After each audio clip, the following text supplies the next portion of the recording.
You're listening to the Podcast Detroit Network. Visit www.podcastdetroit.com for more information. Welcome to Smart Sex, Smart Love. We're talking about sex goes beyond the taboos, and talking about love goes beyond the honeymoon. I'm Dr. Joe Court. Thanks for tuning in. Hello, everyone. Today, my topic is, for the show, sex on the side. People who enjoy sex without penetration. Now, when people hear that, they're like, wait, what? What do you mean sex on the side without penetration? Then you're not having sex. Penetration is sex. That's the way our culture seems to be going these days. That if I ask my clients, actually, as a therapist, have you been sexual or have you had sex with the boyfriend or girlfriend that you're dating? They'll say, no, not yet.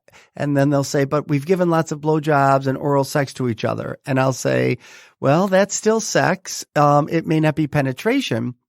And so today I'm going to be with my guest here, a woman named Jess. Hi, Jess. Hi. How's it going? Good. And you? Good, good. We're going to be talking about when I call sex on the side.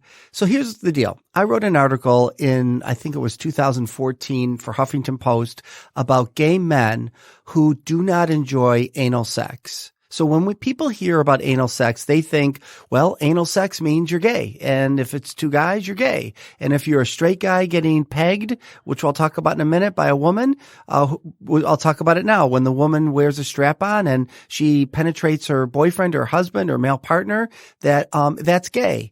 But that doesn't explain gay men who never have anal sex. So does that mean they're not gay? So suddenly their butt has to say something to them that, you know, they're not really gay? I always say your anus doesn't have a sexual orientation. It doesn't know whether it's gay, straight, or bi. It's an anus. So if it enjoys it, it enjoys prostate orgasms. It enjoys, the prostate massaged by fingers, by penises, by dildos. But then, and so when gay men in general are sexual, often they'll say they're either a top, they're a bottom, or they're a top verse, or they're a bottom verse. So let me explain all that for those of you that never heard these terms. A top is a gay man who inserts his penis into his partner's anus. He does the penetrating. The bottom is identified as the gay man who is being penetrated by the top. Now, some people are versatile. They'll go either way when they're sexual with somebody. Now you do me and I'll do you. Some people are mostly top, so they call themselves top verse, meaning I'm mostly a top, but every once in a while I'll bottom for the right person. I'm bottom verse. I'm mostly a bottom, but every once in a while I'll top for the right person. So then I said, well, what about those gay men who don't like anal sex and have never done it? And I call them sides. I made it up, right? If you're not a top, you're not a bottom, you're a side. And I'm going to come out and tell you that I'm a side, that I have never had anal sex. I'm not interested in having anal sex. I don't want anyone to perform anal sex on me. It's not an erotic zone for me. And I've had people say to me, well, oh my God, how do you have sex? Like, what goes on in the bedroom? As if everything else, the hundreds and hundreds of other ways of being sexual with a partner, isn't sex. So I wanted to destigmatize this whole concept because I used to feel a lot of shame. Like if I'm not having anal sex, then maybe I'm not the right kind of gay. Maybe I'm not gay. These were my earlier Joe Court days. Today I say, nope, I'm gay, and I'm proud to say that's just not something that I enjoy, and I have no shame around it. And what has happened is that article has taken off where it's been quoted in various TV shows. It's been support groups have been developed around the country. When I go around the country, people will say, at our gay community center, we have a side support group. Because why do people need a support group? They feel ashamed of not having anal sex. Yeah. Have you ever heard of this? No, but it's confusing to me because whether or not you're gay, bi, or straight depends on who you're attracted to, not what orifice is getting stuffed with what, right? Yes, so exactly. I don't understand why that would, why a gay person would be like, oh, well, you're not really gay then if you don't enjoy anal sex. Well, Right. There's plenty of reasons not to enjoy anal sex, and I'm sure plenty of reasons to enjoy it. So Right. just because it's not for everyone doesn't mean that they're not gay enough. that's confusing to me. It's very Sex is still sex. Oral sex is sex. So, I mean, if you don't view it like that, just look at it in the terms of someone cheating on you and getting a blowjob, then all of a sudden it's sex, right? That's such a great point. Let's say that again. So people who don't think anything but penetration is sex, if they have a partner and they get a blowjob or get a blowjob, then they know it's sex. Right. Yeah, because now all of a sudden it's cheating and you're angry. Well, if it's not sex, then what are you mad about? Yeah. Oh my God. That's very, very good. Yeah. I what I'm trying to do is dismantle the binary, right? The binary being that somebody is either a top or a bottom or, is being penetrated and getting penetrated. And there's so much in between. Mm-hmm. Yeah, there's a lot in between. There's foreplay, there's oral sex, there's, even just stimulation of like massage, not even, prostate massage, but if someone massages your butt long enough, like you're going to get excited. Yes. There's tons of nerve endings in there, and that's going to lead to some sort of sexual intercourse. You don't have to put it in a specific spot. Regardless, something's going in and out of something. That's still sex. Yes. And I know that I used to hear this a lot from straight friends and clients, female, who would say, we have a secret amongst women that if you stick your finger up your male partner's butt, a little bit and sort of, do it without even telling him you're going to do it, it'll excite him. If you say, I'd like to do this, he won't want it. But if you do it without him knowing, it'll get him excited. Have you heard that? I haven't, but that's true. Is it? So you know it to be true, right? Yeah. Every time I'm like, hey, you want a finger? Like people shy away from it. But unless, they shy away from it. But if you just kind of do it, then it's like a pleasant surprise usually. And why do you think men shy away from it? I think they're under the impression that any sort of anal activity, whatever, means that they're gay, which is also stupid. Yeah. Why? Again, it's dependent on who you're attracted to, not where you stick things, right? Yes. Yep. So that has always confused me. And frankly, it doesn't even make any sense. I don't know why it became a widespread thing that people thought. The only thing I can think about is that it came out because of the stigma, right? Men are stigmatized if they want to enjoy anything that has to do with two men together, which would be anal penetration. Right. But that doesn't make any sense because a lot of straight couples enjoy anal penetration to the female. Yeah, there's the thing. It's called pegging for a reason, right? Right. Now, is it called pegging when it's to a man to a woman? No. No, I think it's just when it's like a female putting on something fake and using it for penetration on a guy. That's what I've always heard it as. Like, yes. It's just anal sex, if not. Right. Yes, because we're going to soon have a woman on who does all of her podcasting about pegging, Ruby Ryder. So she'll maybe correct us at that point when we do have her on. Very cool. But at this point, yeah, it's sort of confusing, and but I do think it's the stigma that a lot of guys think, well, then this must make me gay. And actually, there's a book. I had Justin Laymiller on the show the very first time we did our show, and he has a book called Tell Me What You Want. And in it, he studied 4,000 Americans, and he found in his study that 60% of men fantasize about receiving pegging, and 40% of females fantasize about giving pegging. Well, I mean, that makes sense. Like women don't have a prostate, right? Men do. When you milk the prostate, it makes a man orgasm. Mm-hmm, mm-hmm. So why wouldn't you want all of your pleasure zones like explored, you know? And if you don't at least try it, then you're never going to know how good it feels. Like there is a very big difference between having a regular orgasm out of your penis and then having simultaneous orgasms from your prostate and your penis being, explored at once.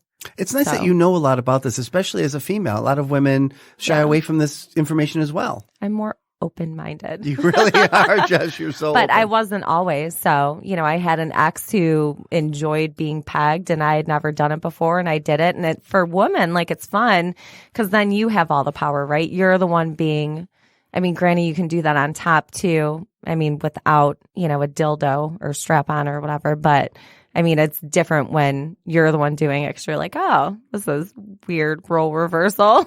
Very.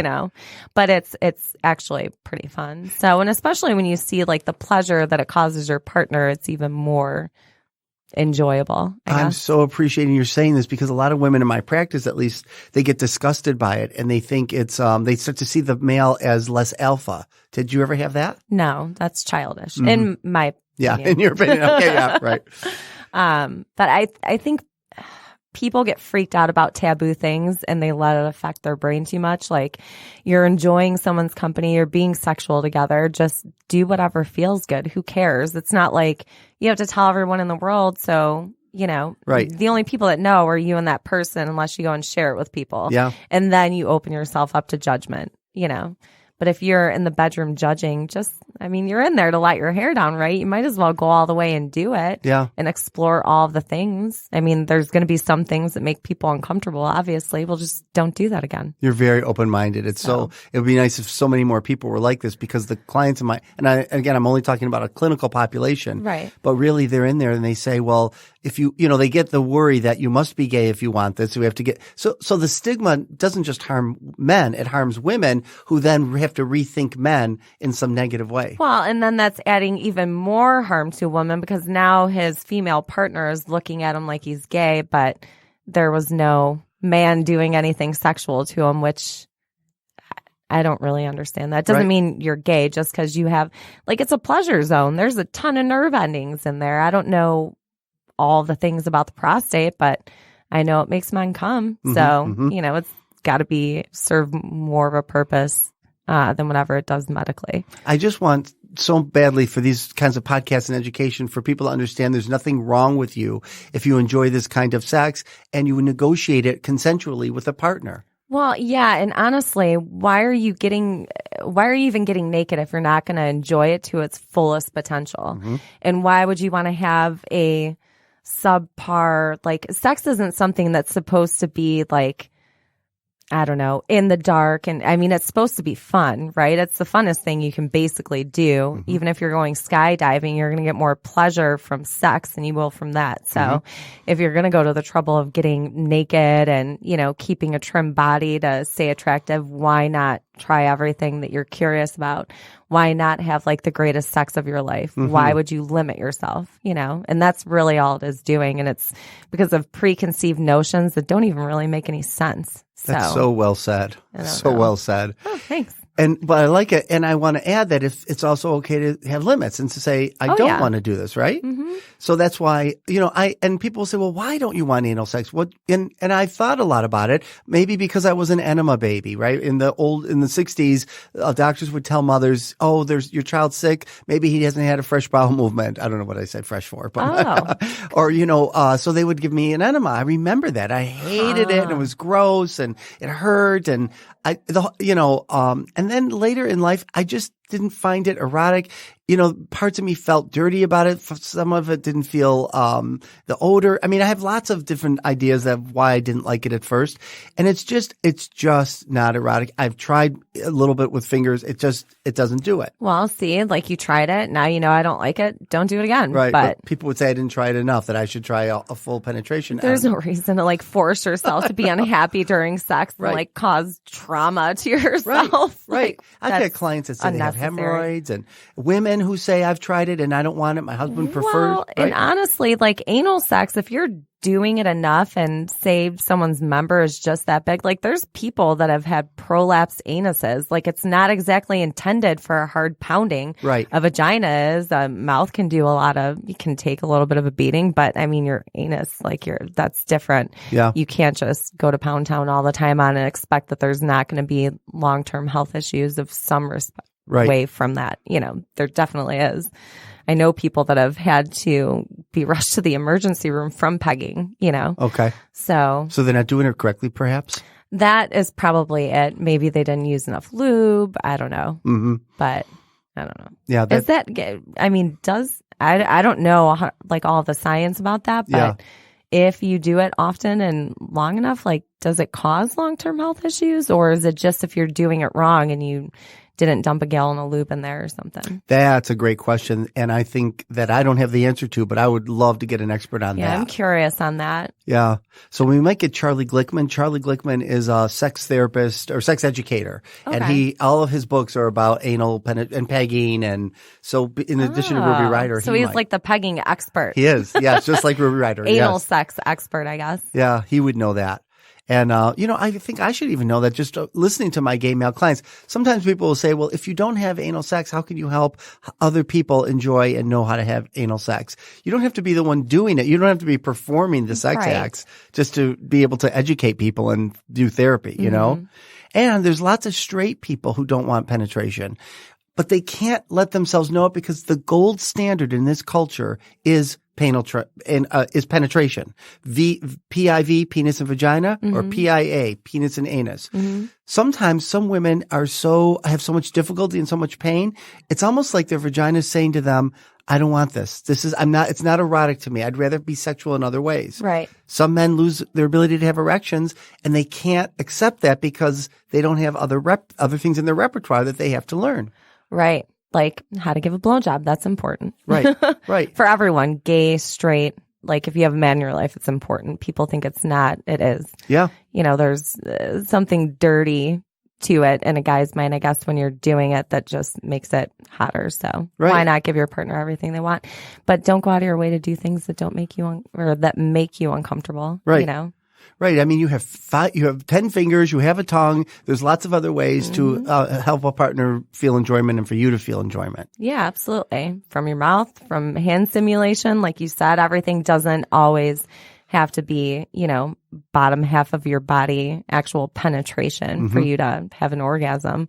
Like women, we have our strongest orgasms from the outside of our body. There's nothing that's even internal that can really match what the clitoris can actually do. And there's no penetration involved in that at all. Well, that's true. That makes a lot of sense. People need to know that. And with gay men, a lot of times, if they're aside, they feel so bad about it because and it might be that they enjoyed anal sex for a while and then stop. Lots of gay male couples will start anally penetrating with anal penetration, and then over time they'll stop, and then they feel shame about that. And the truth is, and they feel shame because they don't understand that many people stop engaging in certain sexual acts in long-term relationships. You can get things back. You can talk about bringing things back, or you could decide those days are over for us. Maybe we bring in a third, maybe we don't. But there's lots of conversation and openness that people don't have.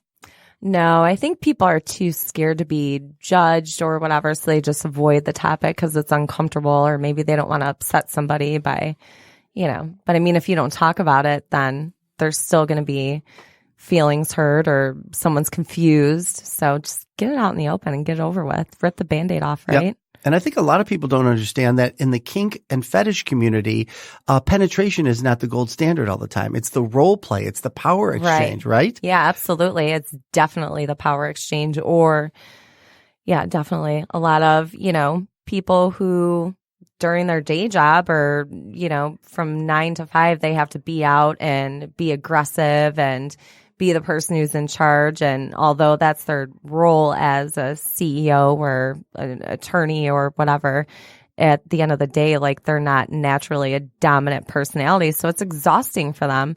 So when they get around somebody that they trust and, you talk about things ahead of time and they can kind of be the one being dominated, that's where they truly feel like, I guess, re-energized, because it's exhausting to be acting outside of your Personality all day long, every day. And it may or may not involve penetration. Right. Most times, I mean, it doesn't. Yeah. For a dom-sub relationship, quite often there's no penetration, no sex. It's a sexual fantasy, but also mentally relieving. So, yes, it's like therapeutic for them. Right. A lot of porn shows men getting pegged in a dom sub where she's the dom and he's the sub and she's forcing him. So it's almost like the stigma is, well, if she's forcing me, then that can arouse me. I can do it. True. But let's just keep in mind, like, porn is rarely what happens in real life, right? That's true. Yes. So, it's just this woman who's running around stomping on some guy with heels, and it's normally not that aggressive in the real world. Right. It's all different ways. Those are just one way. Yeah, right? exactly. So I don't know. That's interesting. No, it's helpful for you to be adding to this because a lot of people don't understand this and having this natural conversation. I'm having all these experts on all the time, and it's nice just to have just a regular person talk about this who knows what she's talking about. Yeah, it's a interesting lifestyle to get involved in. But I mean, if you're somebody who's out and is out of their element most times during the day, that might be something that might be relieving for you. Yeah. You know, now in the gay male community, there's a lot of stigma to being a bottom, the one who's being penetrated. And there's a terrible joke in the gay male community. Who pays for the wedding? The father of the bottom. And really, it's so misogynist and so not funny. And the idea is that he's more like a female. That's why they do that. And it's really upsetting, and they're trying to change it in the gay male community to not be this way. They did a study in a book called A Billion Wicked Thoughts. And in that study, they discovered that there are more bottoms than there are tops in the gay male community. So for us to be attacking a group of men who outnumber a group of other men is just so unhealthy.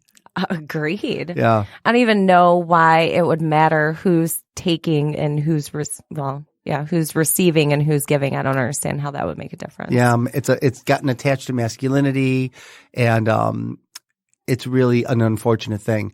And one thing that I do know amongst gay men, not even thinking about penetration, just thinking anally, a lot of gay men enjoy mouth to anus. It's called analingus or rimming, where he's licking the other guy's anus.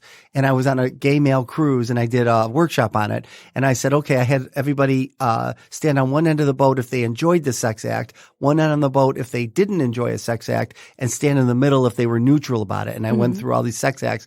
And then I said, okay, rimming. And everybody went to one side of the boat that liked it. The whole boat was on its side. That's how much gay men enjoy rimming. But you have to be careful because sometimes they do it and they go to bathhouses where there are men who are, walking around in towels and looking for group sex, individual sex, couple sex, and they're enjoying rimming each other. But sometimes it can spread E. coli and other kinds of problems if you don't know where the man's been or what's happened and how clean he is. Yeah, I think what's really important for any sort of ass play. So before, with my ex, before I would peg him, like he always gave himself like an enema, but it was an at-home enema. So it's like, the shower thing or whatever, and put it up there and then jump on a toilet and let it all rinse out. That way, it's about as cleanly as it can be for a butthole. Yeah, right. So. And that's true for gay men too, that the bottom has a little more work to do to be clean. Right. But then again, sometimes I've had clients say, well, and friends, it wasn't so clean and I pulled out and there were feces or whatever, and it's just part of it. It's an anus. Yeah. That's going to happen sometimes. Exactly. So, yeah. So I don't know. I think this is a good conversation. Do you think there's anything more we didn't say about penetration or enjoying it or not enjoying it? I don't think so. I mean, if you have an orgasm, it was sex. So in some way or another. Oh my God, I love that too. If you have an orgasm, it was sex. That's how I see it anyway. Yes, right. Yep. So. I think the only time that's probably not true is when it's rape, right? True. Right, non-consensual. Yeah, definitely. Right. I just want to make sure people hear that. But otherwise, if it's two consenting partners and you had an orgasm, I'm going to totally borrow that if you don't mind. No, have it. I love it. It's very, very good. And if you don't like anal sex, there's nothing wrong with you. If you do like it, there's nothing wrong with you. That's the whole goal of my podcast and my work is really judgment-free zone and free yourself of your own shame and your own judgment that binds you to all this. If you're a side, come out. If you're a top or a bottom or versatile or whatever you are, come out. Just be okay with it, but be selective about who you tell and be realizing that some people could be judgmental towards you. Absolutely, which they shouldn't because, again, it's sex. So anything you want to do should basically go within reason. Within reason. Well, and consent. Yes. Thanks, Jess, and thanks for being on the show. My pleasure. Thanks for having me.